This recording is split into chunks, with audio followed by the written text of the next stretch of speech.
Hey there, it's Baltimore with Total Geek Live. I'm here to bring you some goodness today. What we are going to talk about is Civil War II, the Marvel Comics event that happened in 2016. So this was set to coincide with Captain America's Civil War, so it was kind of like a corporate synergy thing going on there.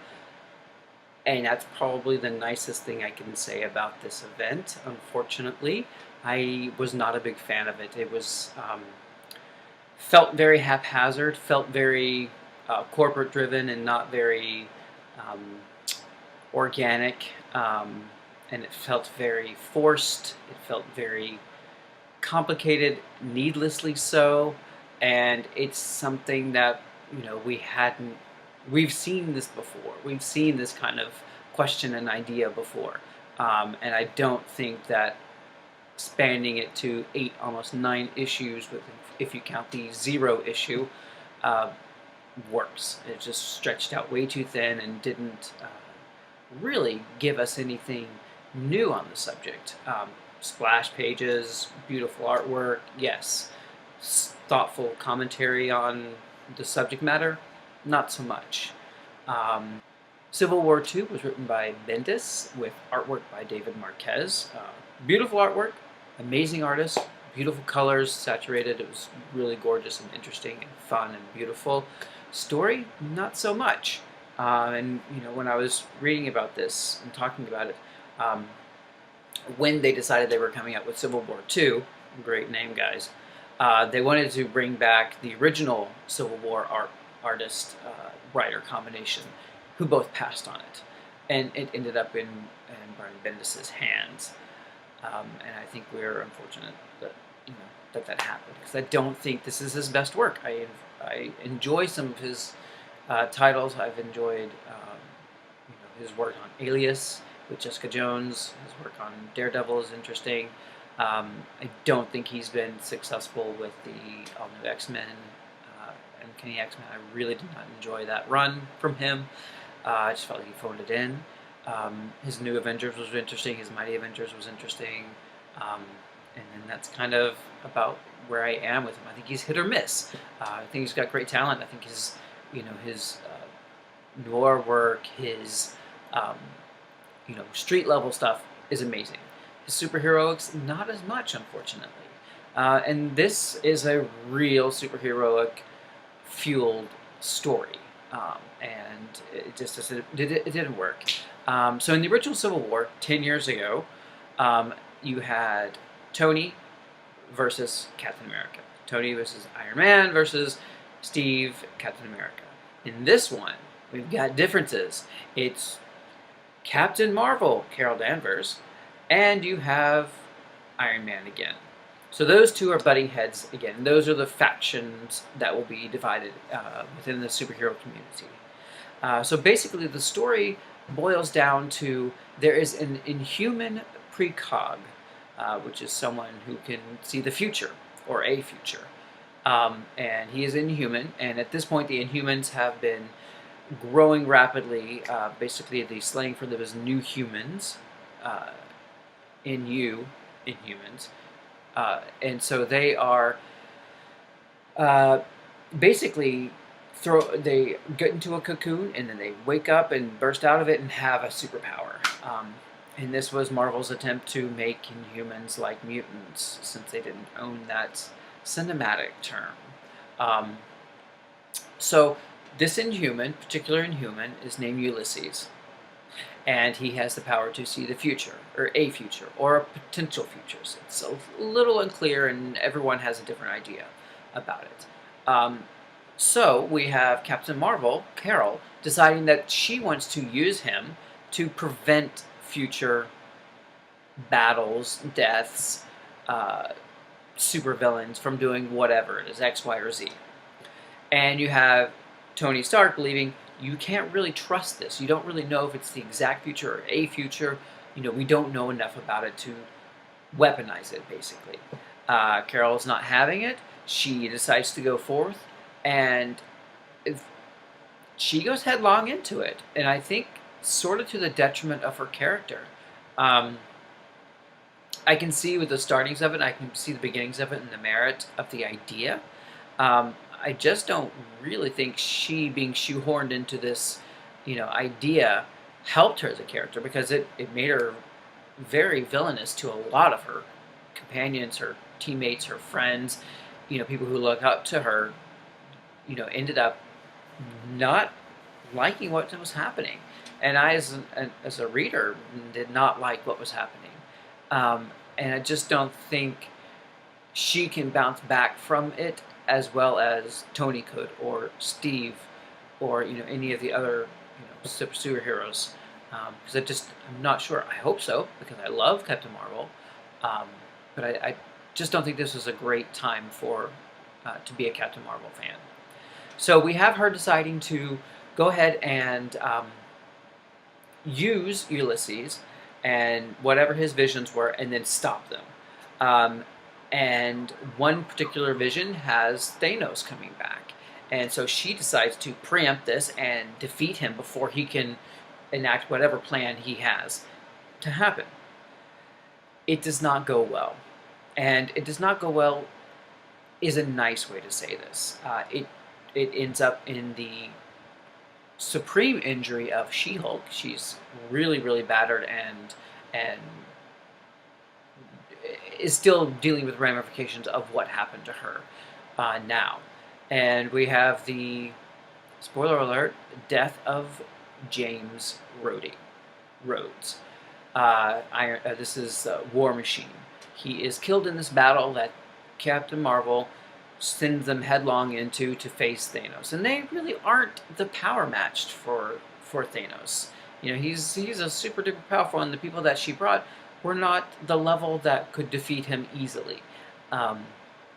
And she paid a real big price for this. He paid a great big price for this. And this really cements Tony's anger and frustration and bitterness towards Carol. And she has her own feelings about this, because she and Rhodey were dating at this time. So she's not only sad about losing her partner, someone she's been dating, but also losing this battle and hurting her friend She-Hulk, and what this means. But she decides to not let this deter her, and she keeps going at it and going at it. And you have the superhero community at large finding out about Ulysses and his precognition powers, and the X-Men have a very, very extreme response to it, as you can imagine. The Terrigen mists that are going around are killing the mutants, and so Magneto takes it upon himself to capture Ulysses and use his visions for him, and that brings him at odds to Storm and her X-Men.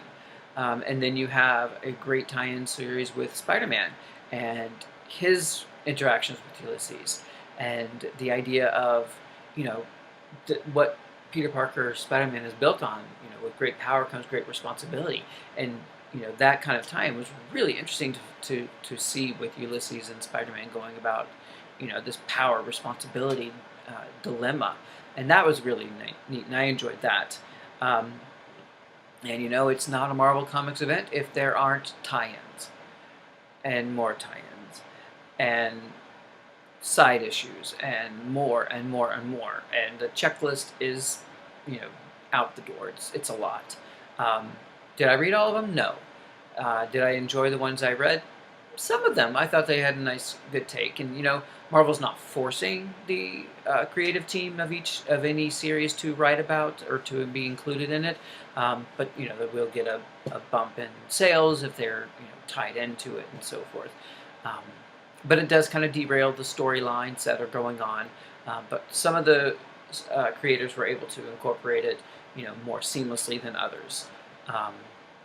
So we have those going on. The other thing that happens, often with these Marvel events, is they have anthology series, which I love. I've said it before, I love anthology series because you get to see characters you don't often get to read about.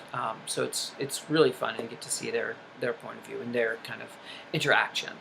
So that was called Choosing Sides, that anthology that ran for the entire length of Civil War II, which was really, really, really enjoyable.